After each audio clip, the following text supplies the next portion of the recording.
Hello guys, gals, and non-binary pals. On today's episode, I'm going to make a hag's magic wand out of these skeleton tongs I found in the Halloween section when I was out picking up Halloween supplies. This craft is fast, cheap, and easy, and the cost is under $1 per wand. In my D&D campaign, the players came across a night hag, and she had a Wand of Vampiric Touch.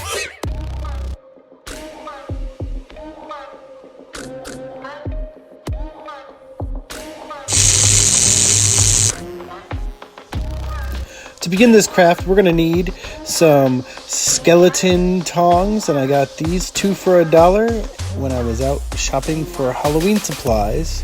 And here's what we're going to turn these plastic salad tongs into when we're done with our craft.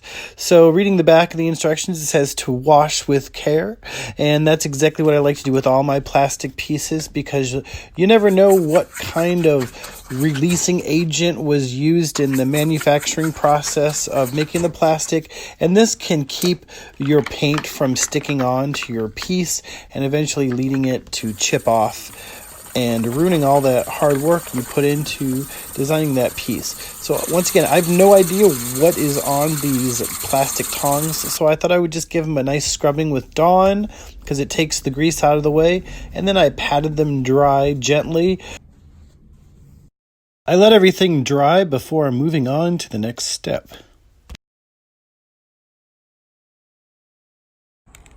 The next step is to prime the plastic, and I'm out of my fancy Army Painter Chaos primer in black, so I thought I would try this Rust-Oleum 2 times fancy schmancy, and it says here to let dry for an hour before you handle it, and a day before it's fully dry, and 5 to 7 days if it's painted on plastic. So I let this dry for a little while, then I turned it over and painted the underside of the skeleton tongs. Here's what everything looked like all dry when I waited till the next day, and then it's time to start the paint. First color I went with was a white, and I just used the inexpensive craft paints from the big box stores like Michael's or Walmart or Meijer. I get a lot of paints on clearance actually at Meijer. If you have one of those in your neighborhood, I recommend going there. The first coat I painted on was pretty light because I didn't want to pile everything on at once to get that heavy painted feel, and I actually started dry brushing originally, but that didn't work out, so I had to try it with a little more paint on the brush, and then allow that to dry fully before you go in with the second coat. I didn't think that the first coat really covered the way I wanted it to, so I went back in with a second coat of paint, and I made sure to leave the black, or at least some of the black, show through, because I wanted this bone to look like it was an older bone.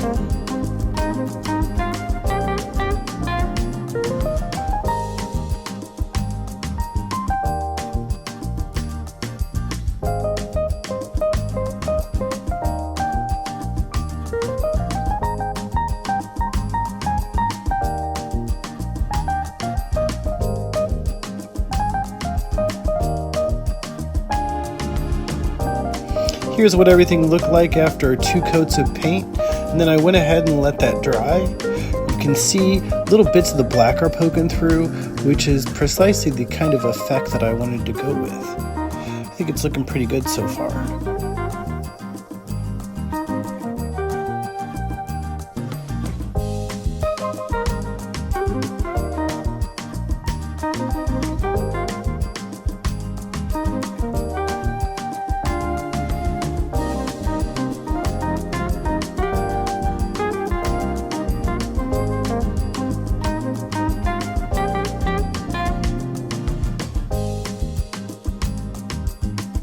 The next step is to add a wash to get an aged effect to the bone, because I wanted this to look like maybe the night hag had cooked the meat off of it first before crafting this magical item.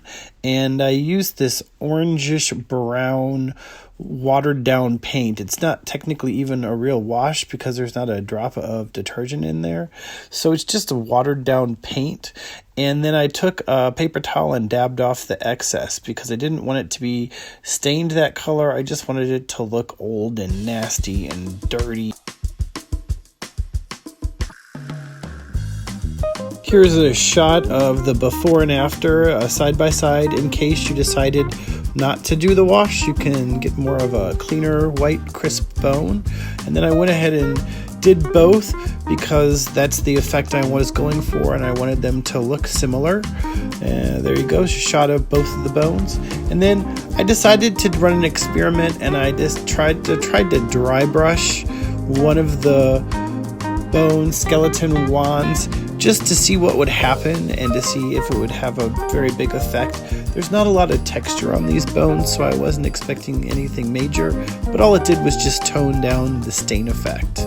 There's a side by side. And then the last step is to add a matte finish, and for this I used the Rust-Oleum Spray-On Clear Protective Finish, which has a decent dry time, very similar to the black primer that we used. So I sprayed that on, wait a little bit, sprayed on another layer, wait a little bit, let it dry for an hour, turned it over, sprayed it on, wait a little bit, and then here's the final result. I think they look pretty good. I think it looked pretty gross and disgusting, like some witch cooked a gnome or something, or maybe a child and then made a wand out of it or something. It's pretty nasty, but that's what fairy tale witches are all about. So I hope you enjoyed this craft, and please hit the like and subscribe button and hit the notification bell.